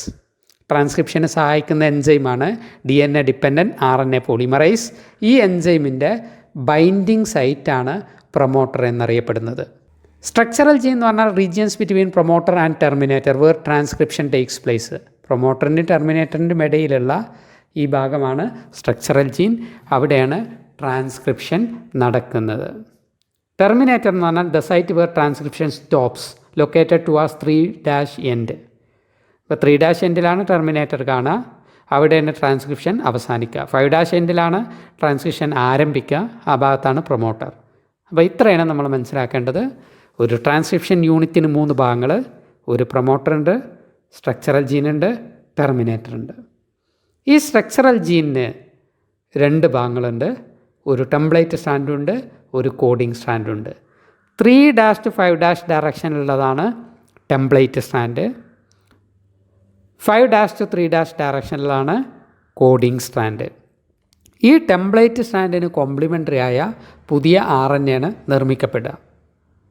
പുതുതായിട്ട് നിർമ്മിക്കപ്പെടുന്ന RNAക്ക് ഈ കോഡിംഗ് സ്റ്റാൻഡിൻ്റെ അതേ സീക്വൻസ് ആയിരിക്കും ഉണ്ടാവുക. അപ്പോൾ ഈ പോയിൻ്റ് പ്രത്യേകം ഓർത്തു വെക്കുക. സ്ട്രക്ചറൽ ജീനിൽ 3' to 5' ഡയറക്ഷനിലുള്ളതാണ് ടെംപ്ലേറ്റ് സ്റ്റാൻഡ്, 5' to 3' ഡയറക്ഷനിലുള്ളതാണ് കോഡിംഗ് സ്റ്റാൻഡ്. RNA പോളിമറൈസ് എന്ന് പറയുന്ന എൻസൈമിന് 5' to 3' ഡയറക്ഷനിൽ മാത്രമേ പോളിമറൈസേഷൻ നടത്താൻ പറ്റുള്ളൂ. 5' to 3' ഡയറക്ഷനിൽ പോളിമറൈസേഷൻ നടത്തണമെങ്കിൽ 3' to 5' ഡയറക്ഷനുള്ള ഈ സ്റ്റാൻഡ് ടെംപ്ലേറ്റ് സ്റ്റാൻഡായിട്ട് ആക്ട് ചെയ്യണം. അതുകൊണ്ടാണ് ഇത് ടെംപ്ലേറ്റ് സ്റ്റാൻഡായത്. ഇവിടെ ആണെങ്കിൽ ഇങ്ങോട്ട് 5' to 3' ഡയറക്ഷനിൽ നിർമ്മിക്കാൻ പറ്റില്ല, കാരണം ഇവിടെ 5' ആയതുകൊണ്ട് പുതുതായി നിർമ്മിക്കപ്പെടുന്നത് 3' ഡയറക്ഷനിൽ ആയിരിക്കും. അപ്പോൾ ഇവിടെ ആണെങ്കിൽ ഇവിടെ 5' ഡയറക്ഷനിൽ ഇങ്ങോട്ട് നിർമ്മിക്കപ്പെടും, 5' 3' ഡയറക്ഷനിൽ പുതുതായിട്ട് നിർമ്മിക്കപ്പെടും. ഇതാണ് ഒരു ട്രാൻസ്ക്രിപ്ഷൻ യൂണിറ്റ് എന്ന് വിചാരിക്കുക. ഇവിടെ ഒരു പ്രൊമോട്ടർ ഉണ്ടാവും, ഇവിടെ ഒരു ടെർമിനേറ്റർ ഉണ്ടാവും. ഈ പ്രൊമോട്ടറിൻ്റെ ടെർമിനേറ്ററിൻ്റെ ഇടയിലുള്ള ഈ ഭാഗമാണ് സ്ട്രക്ചറൽ ജീൻ. സ്ട്രക്ചറൽ ജീനിന് 2 ഭാഗമുണ്ട്: ടെംപ്ലേറ്റ് സ്റ്റാൻഡും കോഡിംഗ് സ്റ്റാൻഡും. 3' to 5' ഡയറക്ഷനുള്ളത് ടെംപ്ലേറ്റ് സ്റ്റാൻഡ്, 5' to 3' ഡയറക്ഷനുള്ളത് കോഡിംഗ് സ്റ്റാൻഡ്. ഈ ടെംപ്ലേറ്റ് സ്റ്റാൻഡിന് കോംപ്ലിമെൻ്ററി ആയി പുതിയ RNA ആണ് നിർമ്മിക്കുക. ഈ 3' to 5' ഡയറക്ഷനുള്ള സ്റ്റാൻഡ് ടെംപ്ലേറ്റ് സ്റ്റാൻഡ് ആവാനുള്ള കാരണം ട്രാൻസ്ക്രിപ്ഷന് സഹായിക്കുന്ന RNA പോളിമറൈസ് എന്ന എൻസൈമിനെ, full name DNA dependent RNA polymerase എന്ന എൻസൈമിന് 5' to 3' ഡയറക്ഷനിൽ മാത്രമേ പോളിമറൈസേഷൻ നടത്താൻ പറ്റുള്ളൂ. 5' to 3' ഡയറക്ഷനിൽ പോളിമറൈസേഷൻ നടത്തണമെങ്കിൽ 3' to 5' ഡയറക്ഷനിലുള്ള സ്റ്റാൻഡ് ടെംപ്ലേറ്റ് സ്റ്റാൻഡ് ആവണം. അപ്പോൾ ഇവിടുന്ന് കോംപ്ലിമെൻ്ററി പുതിയ RNA നിർമ്മിക്കപ്പെടും. അപ്പോൾ ഇതിലേക്ക് കോംപ്ലിമെൻ്ററി ആയത് U ആണ്. RNAയിൽ തൈമിനില്ല, അതിന് പകരം യുറാസിൽ. ഇവിടെ C, ഇവിടെ G, ഇവിടെ A, ഇവിടെ A, ഇവിടെ എക്ക് കോംപ്ലിമെൻ്ററി ആയത് U, ഇവിടെ A, U, U, C, G, A. ഇങ്ങനെ പുതിയ RNA നിർമ്മിക്കപ്പെടും. അത് 5' 3' ഡയറക്ഷനുള്ള ഒരു RNA. ഇങ്ങനെ പുതുതായി നിർമ്മിക്കപ്പെട്ട RNAക്ക് ഈ കോഡിംഗ് സ്റ്റാൻഡിനും ഒരേ സീക്വൻസ് ആയിരിക്കും, except thymine at the place of uracil. DNA-യിലുള്ള തൈമിന് പകരം RNA-യിൽ യുറാസിലായിരിക്കും എന്ന ഒരു ഡിഫറൻസ് മാറ്റി നിർത്തി കഴിഞ്ഞാൽ ബാക്കി എല്ലാ സീക്വൻസും സെയിം ആയിരിക്കും. ഇവിടെ ചില പ്രോബ്ലംസ് പരീക്ഷയ്ക്ക് ചോദിക്കാം. ഒരു ടെംപ്ലേറ്റ് സ്റ്റാൻഡ് തന്നിട്ട് കോംപ്ലിമെൻ്ററി RNA നിർമ്മിക്കാൻ പറയാം. ഒരു കോഡിംഗ് സ്റ്റാൻഡ് തന്നിട്ട് RNA ഏതെന്ന് കണ്ടെത്താൻ പറയാം. ഒരു ട്രാൻസ്ക്രിപ്ഷൻ യൂണിറ്റ് തന്നിട്ട് RNA കണ്ടെത്താൻ പറയാം. ടെംപ്ലേറ്റ് സ്റ്റാൻഡ് തന്നാൽ അതിൻ്റെ കോംപ്ലിമെൻ്ററി RNA നിർമ്മിക്കാം. കോഡിംഗ് സ്റ്റാൻഡ് തന്നാൽ പുതുതായ RNAക്ക് ഇതേ സീക്വൻസ് എഴുതാം, പക്ഷേ ടൈമിന് പകരം യുറാസിൽ എന്ന് എഴുതിയാൽ മതി. ഒരു ട്രാൻസ്ക്രിപ്ഷൻ യൂണിറ്റ് ആണ് വരുന്നതെങ്കിൽ അതിൻ്റെ ടെംപ്ലേറ്റ് സ്റ്റാൻഡും കോഡിംഗ് സ്റ്റാൻഡും കണ്ടെത്തിയിട്ട് അതിൽ നിന്ന് കോംപ്ലിമെൻ്ററി RNA നിർമ്മിക്കാം. അങ്ങനെ കുറച്ച് ചോദ്യങ്ങൾ വരാം. അപ്പോൾ ഒരു 2-3 എക്സാമ്പിൾ നമുക്കൊന്ന് ചെയ്ത് നോക്കാം. ഒരു ചോദ്യം ഇതാണ്: if the sequence of a template strand is written as follows, write down the sequence of mRNA. ഒരു ടെംപ്ലേറ്റ് സ്റ്റാൻഡ് ഇവിടെ തന്നിട്ടുണ്ട്, അതിൽ നിന്നുണ്ടാവുന്ന mRNA നിങ്ങളോട് എഴുതാം. സ്വന്തമായിട്ട് ചെയ്യാൻ പറ്റുമെന്ന് നോക്കൂ. ഇതിൽ നിന്നുണ്ടാവുന്ന mRNA എക്ക് ഇത് ടെംപ്ലേറ്റ് സ്റ്റാൻഡാണ്. അപ്പോൾ കോംപ്ലിമെൻ്ററി mRNA ആണ് നിർമ്മിക്കേണ്ടത്. എക്ക് കോംപ്ലിമെൻ്ററി ആയത് യു, ടി എന്ന് എഴുതരുത്. C, C, G, A, A, U, U, U, A, A, G, C. ഇതാണ് ഇതിൽ നിന്ന് ഉണ്ടാകുന്ന mRNA. അടുത്തൊരു ചോദ്യം: if the sequence of a coding strand in a transcription unit as written as follows. ഒരു ട്രാൻസ്ക്രിപ്ഷൻ യൂണിറ്റിലെ കോഡിംഗ് സ്റ്റാൻഡാണ് ഇവിടെ തന്നിട്ടുള്ളത്. Write down the sequence of mRNA. ആ ട്രാൻസ്ക്രിപ്ഷൻ യൂണിറ്റിൽ നിന്നുണ്ടാകുന്ന mRNAയുടെ സീക്വൻസ് ഏതാണെന്ന് എഴുതാൻ. ഒന്ന് സ്വന്തമായിട്ടൊന്ന് എഴുതി നോക്ക്.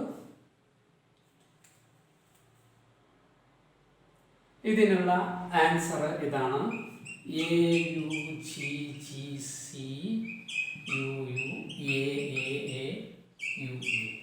വളരെ എളുപ്പത്തിൽ എഴുതാം. ഇതെങ്ങനെ കിട്ടിയെന്ന് ചോദിച്ചാൽ കോഡിംഗ് സ്റ്റാൻഡിൻ്റെ അതേ സീക്വൻസ് ആണ് mRNAയിൽ ഉണ്ടാവുക. പക്ഷേ ടൈമിന് പകരം യുറാസിൽ എഴുതാൻ മറക്കരുത്. കാരണം DNA ടൈമിനാണ്, RNAയിൽ യുറാസിലാണ്. അപ്പോൾ ഇതായിരിക്കും ഈ ട്രാൻസ്ക്രിപ്ഷൻ യൂണിറ്റിൽ നിന്നുണ്ടാകുന്ന mRNA.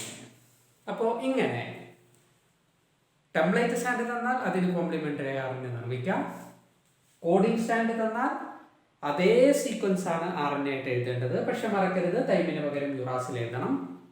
ഇനി രണ്ടും തന്നാൽ, അഥവാ ഒരു ട്രാൻസ്ക്രിപ്ഷൻ യൂണിറ്റ് തന്നാൽ അതിൻ്റെ പൊളാരിറ്റി നോക്കിയിട്ട് ടെംപ്ലേറ്റ് സ്റ്റാൻഡ് ഏത്, കോഡിംഗ് സ്റ്റാൻഡ് ഏത് എന്ന് ആദ്യം കണ്ടെത്തുക. എന്നിട്ട് ടെംപ്ലേറ്റ് സ്റ്റാൻഡിന് കോംപ്ലിമെൻ്ററി RNA നിർമ്മിക്കുക. അല്ലെങ്കിൽ കോഡിംഗ് സ്റ്റാൻഡിൻ്റെ അതേ സീക്വൻസ് ചെയ്ത ടൈമിന് പകരം യുറാസിൽ എഴുതുക. ഇങ്ങനെയുള്ള പ്രോബ്ലംസ് വരാം. ട്രാൻസ്ക്രിപ്ഷന് 3 സ്റ്റെപ്പുകളാണുള്ളത്: ഇനീഷ്യേഷൻ, ഇലോങ്ങേഷൻ, ടെർമിനേഷൻ. ഇതാണ് ട്രാൻസ്ക്രിപ്ഷൻ്റെ 3 സ്റ്റെപ്പുകൾ. RNA പോളിമറൈസ് എന്ന് പറയുന്ന എൻസൈം പ്രൊമോട്ടർ റീജിയനിൽ ബൈൻഡ് ചെയ്ത് ട്രാൻസ്ക്രിപ്ഷൻ സ്റ്റാർട്ട് ചെയ്യും. RNA പോളിമറൈസ് എന്ന് പറഞ്ഞ എൻസൈം പ്രൊമോട്ടർ റീജിയനിൽ ബൈൻഡ് ചെയ്ത് ട്രാൻസ്ക്രിപ്ഷൻ സ്റ്റാർട്ട് ചെയ്യുന്ന പ്രോസസ്സിനെയാണ് ഇനീഷ്യേഷൻ എന്ന് പറയാം. ഇതിന് സിഗ്മ ഫാക്ടർ അഥവാ ഇനീഷ്യേഷൻ ഫാക്ടർ ഹെൽപ്പ് ചെയ്യുന്നുണ്ട്. അപ്പോൾ ഇനീഷ്യേഷൻ നടക്കാൻ ഇനീഷ്യേഷൻ ഫാക്ടർ അല്ലെങ്കിൽ സിഗ്മ ഫാക്ടർ അത്യാവശ്യമാണ് എന്നുള്ളൊരു പോയിൻ്റ് പ്രത്യേകം ഓർത്തു വെക്കുക. ഈ സിഗ്മ ഫാക്ടറിൻ്റെ സഹായത്തോടെയാണ് RNA പോളിമറൈസ് അവിടെ ബൈൻഡ് ചെയ്ത് ഇനീഷ്യേഷൻ ആരംഭിക്കുന്നത്. ഈ RNA പോളിമറൈസ് എന്ന് പറഞ്ഞ എൻസൈമിന് പോളിമറൈസേഷൻ നടത്താൻ മാത്രമേ കഴിവുള്ളൂ. ഇനീഷ്യേഷൻ നടക്കണമെങ്കിൽ ഈ സിഗ്മ ഫാക്ടർ ആവശ്യമാണ്. രണ്ടാമത്തെ സ്റ്റെപ്പാണ് ഇലോങ്ങേഷൻ. RNA പോളിമറൈസ് എന്ന് പറഞ്ഞ എൻസൈം ടെംപ്ലേറ്റ് സ്റ്റാൻഡിന് കോംപ്ലിമെൻ്ററി ആയ പുതിയ സ്ട്രാൻഡ് നിർമ്മിക്കുന്ന പ്രോസസ്സാണ്, പുതിയ RNA നിർമ്മിക്കുന്ന പ്രോസസ്സാണ് ഇലോങ്ങേഷൻ. മൂന്നാമത്തെ സ്റ്റെപ്പാണ് ടെർമിനേഷൻ. ഇതിന് സഹായിക്കുന്ന ഫാക്ടറാണ് ടെർമിനേഷൻ ഫാക്ടർ അല്ലെങ്കിൽ റോ ഫാക്ടർ. ഇലോങ്ങേഷൻ എന്ന് പറയുന്ന പ്രോസസ്സ് അഥവാ mRNAയുടെ സിന്തസിസ് ടെർമിനേറ്റർ റീജിയനിൽ എത്തുമ്പോൾ അതിൽ ഈ റോ ഫാക്ടർ RNA പോളിമറൈസിൽ ബൈൻഡ് ചെയ്യും. ഈ ട്രാൻസ്ക്രിപ്ഷൻ ടെർമിനേറ്റ് ചെയ്യും. ട്രാൻസ്ക്രിപ്ഷൻ ടെർമിനേറ്റർ റീജിയനിൽ എത്തുമ്പോൾ റോ ഫാക്ടർ അഥവാ ടെർമിനേഷൻ ഫാക്ടർ RNA പോളിമറൈസിൽ ബൈൻഡ് ചെയ്യുകയും ട്രാൻസ്ക്രിപ്ഷൻ ടെർമിനേറ്റ് ചെയ്യുകയും ചെയ്യും. ഇങ്ങനെ 3 സ്റ്റെപ്പുകളാണ് ട്രാൻസ്ക്രിപ്ഷൻ ഉള്ളത്: ഇനീഷ്യേഷൻ, ഇലോങ്ങേഷൻ, ടെർമിനേഷൻ. ഇതിൽ ഇനീഷ്യേഷൻ നടത്താൻ സഹായിക്കുന്ന സിഗ്മ ഫാക്ടറും ടെർമിനേഷൻ നടത്താൻ സഹായിക്കുന്ന റോ ഫാക്ടറും പ്രത്യേകം ഓർത്തു വെക്കുക. ട്രാൻസ്ക്രിപ്ഷൻ നമ്മൾ പറഞ്ഞു കഴിഞ്ഞു. ട്രാൻസ്ക്രിപ്ഷനെ കുറിച്ച് കൂടുതലായിട്ട് മനസ്സിലാക്കാൻ കുറച്ച് കാര്യങ്ങൾ കൂടി നിങ്ങൾ അഡീഷണലായിട്ട് അറിയണം. ജീൻ എന്താണെന്ന് നിങ്ങൾക്കറിയാം. Gene is a functional unit of inheritance. It is the DNA sequence coding for an RNA. അത് mRNA ആവാം, rRNA ആവാം, tRNA ആവാം. RNAയെ കോഡ് ചെയ്യുന്ന DNAയിലെ സീക്വൻസുകളെയാണ് ജീൻ എന്ന് പറയുക. ജീനാണ് ഇൻഹെറിറ്റൻസിൻ്റെ functional unit. Cistron is a segment of DNA coding for a polypeptide during protein synthesis. It is the largest element of a gene. Protein സിന്തസിസിൻ്റെ സമയത്ത് ഒരു പോളിപെപ്റ്റൈഡിനെ കോഡ് ചെയ്യുന്ന DNAയുടെ സെഗ്മെൻറ്റിനെയാണ് സിസ്ട്രോൺ എന്ന് പറയാം. അപ്പോൾ ഈ ചിത്രത്തിലേക്കൊന്ന് ശ്രദ്ധിക്കുക. ഇത് നമ്മുടെ സെല്ലാണ്. സെല്ലിൻ്റെ ഉള്ളിൽ ന്യൂക്ലിയസ് ഉണ്ട്. ന്യൂക്ലിയസിൻ്റെ ഉള്ളിൽ ക്രോമസോം ഉണ്ട്. ക്രോമസോം എന്ന് പറഞ്ഞാൽ DNA-യും പ്രോട്ടീനും കൊണ്ടാണ് നിർമ്മിക്കപ്പെട്ടിട്ടുള്ളത്. ആ ക്രോമസോമിലുള്ള DNA-യിലെ ഒരു സെഗ്മെൻറ്റാണ്, കുറച്ച് സീക്വൻസുകളാണ് ജീൻ എന്ന് അറിയപ്പെടുന്നത്. ഒരു ട്രാൻസ്ക്രിപ്ഷൻ യൂണിറ്റിലെ സ്ട്രക്ചറൽ ജീൻ 2 തരത്തിൽ ഉണ്ടാവാറുണ്ട്. മോണോസിസ്ട്രോണിക്, പോളിസിസ്ട്രോണിക്. മോണോസിസ്ട്രോണിക് യൂക്കാരിയോട്സിലാണ് കാണുന്നത്. നമ്മളടക്കമുള്ള യൂക്കാരിയോട്സിൽ കാണുന്നത് മോണോസിസ്ട്രോണിക് ആണ്. എന്നാൽ പ്രോകാരിയോട്സിലാണ് പോളിസിസ്ട്രോണിക് സ്ട്രക്ചറൽ ജീൻ കാണുന്നത്. മോണോസിസ്ട്രോണിക് എന്ന് പറഞ്ഞാൽ ഒരു പ്രൊമോട്ടറിൻ്റെയും ടെർമിനേറ്ററിൻ്റെ ഇടയിൽ ഒരൊറ്റ സ്ട്രക്ചറൽ ജീൻ. എന്നാൽ പോളിസിസ്ട്രോണിക് എന്ന് പറയുമ്പോൾ ഒരു പ്രൊമോട്ടറിൻ്റെയും ടെർമിനേറ്ററിൻ്റെ ഇടയിൽ 1, 2, 3 ഒക്കെ സ്ട്രക്ചറൽ ജീനുകൾ വരാം. ഇങ്ങനെ വരുന്നതിനാണ് പോളിസിസ്ട്രോണിക് സ്ട്രക്ചറൽ ജീൻ എന്ന് പറയാം. എന്നാൽ യൂക്കാരിയോട്ട് അടക്കമുള്ള ജീവികളിൽ ഒരു പ്രൊമോട്ടറിൻ്റെ ടെർമിനേറ്ററിൻ്റെ ഇടയിൽ ഒരൊറ്റ സ്ട്രക്ചറൽ ജീനേ ഉണ്ടാവുള്ളൂ. ഈ മോണോസിസ്ട്രോണിക് സ്ട്രക്ചറൽ ജീനിലെ ഒരു പ്രത്യേകത, അതിൽ എക്സോൺസും ഉണ്ടാവും, ഇൻട്രോൺസും ഉണ്ടാവും. Exons appear in processed mRNA. Processed mRNAയിൽ അപ്പിയർ ചെയ്യുന്ന DNAയിലെ സീക്വൻസുകളാണ് exons. Introns do not appear in processed mRNA. Introns എന്നുള്ളത് ഒരു പ്രോസസ്ഡ് mRNAയിൽ അപ്പിയർ ചെയ്യില്ല. ഇത് നമ്മൾ പ്രോസസ്ഡ് mRNAയെക്കുറിച്ച് പറയുമ്പോൾ നിങ്ങൾക്ക് കൂടുതൽ വ്യക്തമാവും. ഇപ്പോൾ ഇത്ര മനസ്സിലാക്കുക. ഒരു പ്രോസസ്ഡ് mRNAയിൽ അപ്പിയർ ചെയ്യുന്ന DNAയിലെ സീക്വൻസുകളെയാണ് എക്സോൺസ് എന്ന് പറയാം. ഒരു പ്രോസസ്ഡ് mRNAയിൽ അപ്പിയർ ചെയ്യാത്ത DNAയിലുള്ള കുറേ സീക്വൻസുകളുണ്ട്, ഇൻ്റർവെനിങ് സീക്വൻസുകളുണ്ട്. അതാണ് ഇൻട്രോൺസ്. പ്രോസസ്ഡ് mRNAയെക്കുറിച്ച് പറയുമ്പോൾ ഈ എക്സോൺസും ഇൻട്രോൺസും കുറച്ചും കൂടി വ്യക്തമാവും. ഈ എക്സോൺസിനെ ഇൻ്ററപ്റ്റ് ചെയ്ത് കാണുന്ന ഇൻ്റർവെനിങ് സീക്വൻസുകളാണ് ഇൻട്രോൺസ് എന്നും പറയാം. എന്തായാലും സ്ട്രക്ചറൽ ജീന് യൂക്കാരിയോട്സിൽ മോണോസിസ്ട്രോണിക് ആണ്, പ്രോകാരിയോട്സിൽ പോളിസിസ്ട്രോണിക് ആണ്. നമ്മൾ ഇതുവരെ ട്രാൻസ്ക്രിപ്ഷനെ കുറിച്ചാണ് പറഞ്ഞത്. ഈ ട്രാൻസ്ക്രിപ്ഷൻ യൂക്കാരിയോട്സിലും പ്രോകാരിയോട്സിലും ഒക്കെ നടക്കുന്നുണ്ട്. പ്രോകാരിയോട്സിലും യൂക്കാരിയോട്സിലും ട്രാൻസ്ക്രിപ്ഷന് ചില ഡിഫറൻസുകളുണ്ട്. അതിലൊരു പ്രധാനപ്പെട്ട ഡിഫറൻസാണ് in bacteria or in prokaryotes transcription and translation can be coupled. That means translation begins before mRNA is fully transcribed. mRNA fully transcribe ചെയ്ത് ഉണ്ടാകുന്നതിന് മുമ്പ് തന്നെ ട്രാൻസ്ലേഷൻ ആരംഭിക്കും. അഥവാ ട്രാൻസ്ക്രിപ്ഷനും ട്രാൻസ്ലേഷനും ഏകദേശം ഒരുമിച്ചാണ് ബാക്ടീരിയയിൽ നടക്കുക. അതിനുള്ള കാരണം mRNA requires no processing to become active. mRNAയെ പ്രോസസ്സ് ചെയ്ത് ആക്റ്റീവ് ആക്കേണ്ട ഒരു കാര്യം ബാക്ടീരിയയുടെ കേസിലില്ല. രണ്ടാമത്തെ കാര്യം എന്ന് പറഞ്ഞാൽ transcription and translation takes place in same compartment because no separation of cytosol and nucleus. പ്രോകാരിയോട്സിനെ സംബന്ധിച്ച് വ്യക്തമായൊരു ന്യൂക്ലിയർ മെംബ്രെയിൻ ഇല്ല. അതുകൊണ്ട് തന്നെ സൈറ്റോപ്ലാസും ന്യൂക്ലിയസും തമ്മിൽ പ്രത്യേക സെപ്പറേഷൻ ബൗണ്ടറി ഇല്ല. അതുകൊണ്ട് തന്നെ ഒരൊറ്റ കമ്പാർട്ട്മെൻറ്റിൽ വെച്ച് തന്നെയാണ് ട്രാൻസ്ക്രിപ്ഷനും ട്രാൻസ്ലേഷനും നടക്കുന്നത്. അതുകൊണ്ട് തന്നെ ട്രാൻസ്ക്രിപ്ഷൻ ആരംഭിച്ച് ഉടനെ ട്രാൻസ്ലേഷനും ആരംഭിക്കും. ട്രാൻസ്ക്രിപ്ഷൻ ആരംഭിച്ച് mRNA ഫുള്ളായിട്ട് ഉണ്ടാവുന്നതിന് മുമ്പ് തന്നെ ട്രാൻസ്ലേഷൻ ആരംഭിച്ചിരിക്കും. അഥവാ transcription and translation can be coupled. എന്നാൽ യൂക്കാരിയോട്സിൽ അങ്ങനെയുള്ള കപ്ലിംഗ് ഒന്നും ഇല്ല. ട്രാൻസ്ക്രിപ്ഷൻ കംപ്ലീറ്റ് ആയിട്ട് കഴിഞ്ഞതിന് ശേഷം ഉണ്ടാവുന്ന mRNA സൈറ്റോപ്ലാസത്തിലെ റൈബോസോമിലേക്ക് ട്രാൻസ്പോർട്ട് ചെയ്തു പോയി അവിടെ എത്തിയതിന് ശേഷമേ ട്രാൻസ്ലേഷൻ ആരംഭിക്കുള്ളൂ. കാരണം ന്യൂക്ലിയസിനെയും സൈറ്റോപ്ലാസത്തിനെയും സെപ്പറേറ്റ് ചെയ്തുകൊണ്ട് അവിടെ ഒരു ന്യൂക്ലിയർ മെംബ്രെയിൻ ഉണ്ട്. അപ്പോൾ ഫുള്ളായിട്ട് ഇവിടെ ട്രാൻസ്ക്രിപ്ഷൻ നടന്ന് പ്രോസസ്സിംഗ് ഒക്കെ നടന്നതിൻ്റെ ശേഷം ഉണ്ടാകുന്ന mRNA ട്രാൻസ്പോർട്ട് ചെയ്ത് റൈബോസോമിലെത്തിയിട്ടേ ഇവിടെ ട്രാൻസ്ലേഷൻ ആരംഭിക്കുള്ളൂ. ഇങ്ങനെ പ്രോകാരിയോട്സും യൂകാരിയോട്സും തമ്മിൽ ട്രാൻസ്ക്രിപ്ഷനിൽ ചില ഡിഫറൻസുകളുണ്ട്. മറ്റൊരു പ്രധാനപ്പെട്ട ഡിഫറൻസാണ് യൂകാരിയോട്സിൽ പ്രോകാരിയോട്സിലുള്ളതിനേക്കാളും 2 അഡീഷണൽ കോംപ്ലക്സിറ്റീസും കൂടി ഉണ്ട്. പ്രോകാരിയോട്സിലുള്ള എല്ലാ കാര്യങ്ങളും യൂകാരിയോട്സിലുണ്ട്. ഉദാഹരണത്തിന് promoter, structural gene, terminator, sigma factor, rho factor, initiation, elongation, termination, ഇങ്ങനെയുള്ള എല്ലാ കാര്യങ്ങളും സെയിമാണ്. പക്ഷേ പ്രോകാരിയോട്സിലുള്ളതിനേക്കാളും 2 അഡീഷണൽ കോംപ്ലക്സിറ്റീസും കൂടി യൂകാരിയോട്സിലുണ്ട്. അതിലൊന്ന് എന്ന് പറഞ്ഞാൽ there are 3 RNA polymerases in eukaryotes. പ്രോകാരിയോട്സിലാകെ ഒരു RNA പോളിമറൈസ് എന്ന് പറഞ്ഞ എൻസൈമേ ഉള്ളൂ. എന്നാൽ യൂകാരിയോട്സിൽ 3 RNA പോളിമറൈസസ് എൻസൈമുകളുണ്ട്. രണ്ടാമത്തെ കോംപ്ലക്സിറ്റി എന്ന് പറഞ്ഞാൽ the primary transcripts that is known as hnRNA contains exon and introns and are non functional, hence introns must be removed. യൂകാരിയോട്സിൽ ട്രാൻസ്ക്രിപ്ഷൻ നടന്ന് ആദ്യം ഉണ്ടാവുന്ന RNA hnRNA എന്നാണ് വിളിക്കുക. അതിൽ എക്സോൺസും ഇൻട്രോൺസും ഒക്കെ ഉണ്ട്. ഈ ഇൻട്രോൺസ് അതിൽ നിന്ന് റിമൂവ് ചെയ്യണം. അങ്ങനെയുള്ളൊരു പ്രോസസ്സിങ് നടക്കേണ്ടതുണ്ട്. ആ പ്രോസസ്സിങ് യൂകാരിയോട്സിൽ മാത്രമേ ഉള്ളൂ. അപ്പോൾ പ്രോകാരിയോട്സിൽ നിന്ന് വ്യത്യസ്തമായ യൂകാരിയോട്സിലുള്ള 2 അഡീഷണൽ കോംപ്ലക്സിറ്റിയാണ്. ഒന്ന് 3 RNA പോളിമറൈസസ് ഉണ്ട് എന്നുള്ളത്, 2 RNAക്ക് നടക്കുന്ന പ്രോസസ്സിങ്. യൂകാരിയോട്സിലുള്ള 3 RNA പോളിമറൈസസുകൾ ഏതൊക്കെയെന്ന് നോക്കാം. ഒന്ന് RNA polymerase 1, 2 RNA polymerase 2, 3 RNA polymerase 3. ഇതാണ് യൂകാരിയോട്സിലുള്ള 3 RNA പോളിമറൈസുകൾ. ഇതിൽ RNA polymerase 1 transcribes 6 RNAs. Ribosomal RNA transcribe ചെയ്യുന്ന എൻസൈമാണ് RNA പോളിമറൈസ് 1. അത് 28S, 18S, 5.8S തുടങ്ങിയ എല്ലാ RNAകളും ഇത് ട്രാൻസ്ക്രൈബ് ചെയ്യും.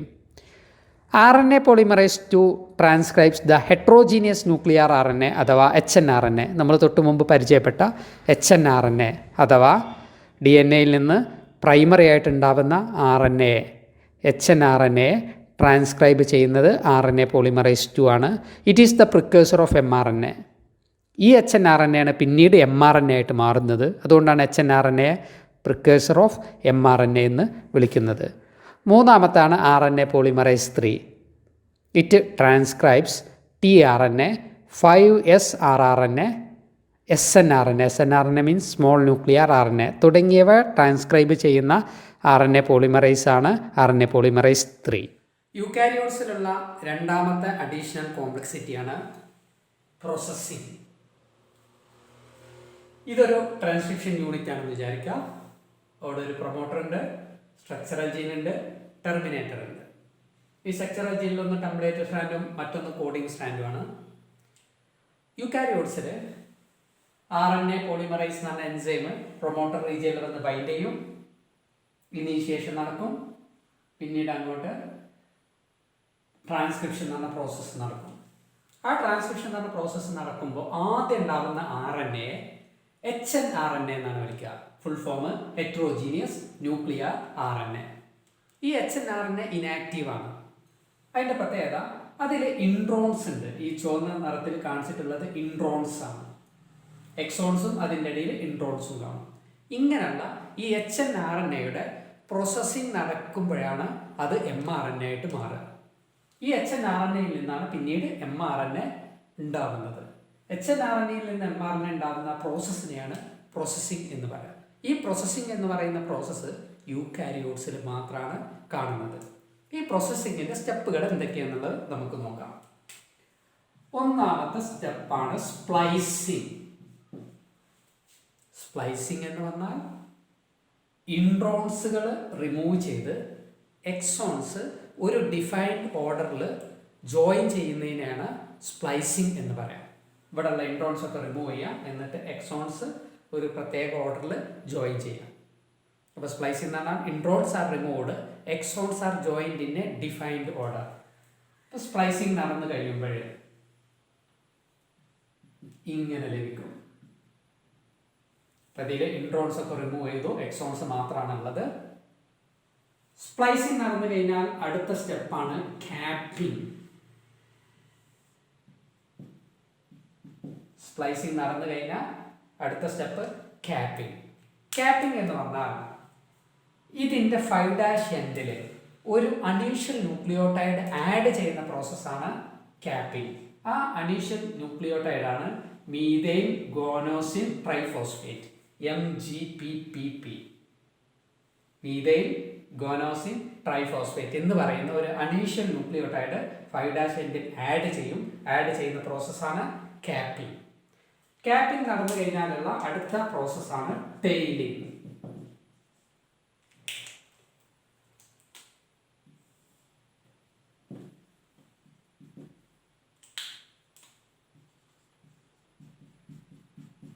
ടെയിലിംഗ് എന്ന് പറഞ്ഞാൽ 3' എൻഡിൽ കുറച്ച് അഡിനിൻ റെസിഡ്യൂസ് ആഡ് ചെയ്യുന്ന പ്രോസസ്സാണ് ടെയിലിംഗ്, അഥവാ ഇതിനെ പോളി അഡിനൈലേഷൻ എന്ന് പറയും. ഒരു 200-300 അഡിനിൻ റെസിഡ്യൂസ് ആഡ് ചെയ്യുന്ന പ്രോസസ്സാണ് ടെയിലിംഗ്. ഇങ്ങനെ HNRNAക്ക് സ്പ്ലൈസിങ്ങും ക്യാപ്പിങ്ങും ടെയിലിങ്ങും നടന്നു കഴിഞ്ഞാൽ ഉണ്ടാകുന്ന ഈ സ്ട്രക്ചറിനെയാണ് mRNA എന്ന് പറയാം. ഇതാണ് പ്രോസസ്ഡ് mRNA അല്ലെങ്കിൽ മച്ചോ mRNA. ഈ പ്രോസസ്ഡ് mRNAയിൽ കാണുന്ന സീക്വൻസുകളാണ് എക്സോൺസ്. ഈ പ്രോസസ്ഡ് mRNAയിൽ ഇൻട്രോൺസ് കാണില്ല. ഇതാണ് നമ്മൾ നേരത്തെ പറഞ്ഞത്. പ്രോസസ്ഡ് mRNAയിൽ അപ്പിയർ ചെയ്യുന്ന സീക്വൻസുകളാണ് എക്സോൺസ്. പ്രോസസ്ഡ് mRNAയിൽ അപ്പിയർ ചെയ്യാത്ത സീക്വൻസുകളാണ് ഇൻട്രോൺസ്. ഇങ്ങനെയുള്ള ഈ പ്രോസസ്സിംഗ് എന്ന് പറയുന്ന പ്രോസസ്സ് യൂകാരിയോട്സിൽ മാത്രം നടക്കുന്ന ഒരു പ്രോസസ്സാണ്.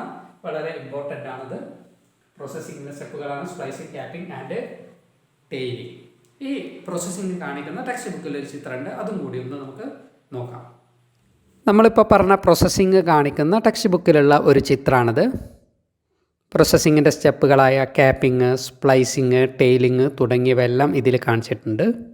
സ്പ്ലൈസിംഗ് എന്ന് പറഞ്ഞാൽ from HNRNA introns are removed and exons are spliced together. Spliced means joined together.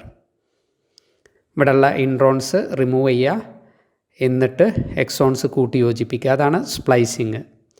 Capping എന്ന് പറഞ്ഞാൽ മീഥൈൽ ഗോനോസിൻ ട്രൈഫോസ്ഫേറ്റ് എന്ന് പറയുന്ന അഡീഷണൽ ന്യൂക്ലിയോടൈഡ് MGPPP അത് 5' എൻഡിൽ ആഡ് ചെയ്യുക. ടെയിലിംഗ് എന്ന് പറഞ്ഞാൽ പോളി അഡിനൈലേഷനാണ്, അഥവാ അഡിനൈലേസ് റെസിഡ്യൂസ് 200 അല്ലെങ്കിൽ 300 എണ്ണം 3' എൻഡിൽ ആഡ് ചെയ്യുക. അതാണ് ടെയിലിംഗ്. ഇതൊക്കെ ചെയ്യുമ്പോഴാണ് HNRNA mRNA ആയിട്ട് മാറുക. അപ്പോൾ ഇതൊരു ട്രാൻസ്ക്രിപ്ഷൻ യൂണിറ്റാണ്, DNA ആണ്. അതിൽ നിന്ന് ആദ്യം ട്രാൻസ്ക്രിപ്ഷൻ നടന്ന് ഉണ്ടാവുന്ന RNA HNRNA എന്ന് പറയും. ഈ HNRNA ഇനാക്റ്റീവാണ്, കാരണം അതിൽ ഇൻട്രോൺസും ഉണ്ട് എക്സോൺസും ഉണ്ട്. അങ്ങനെയുള്ള HNRNAക്ക് ക്യാപ്പിംഗ്, ടെയിലിംഗ് എന്നിവ നടക്കും.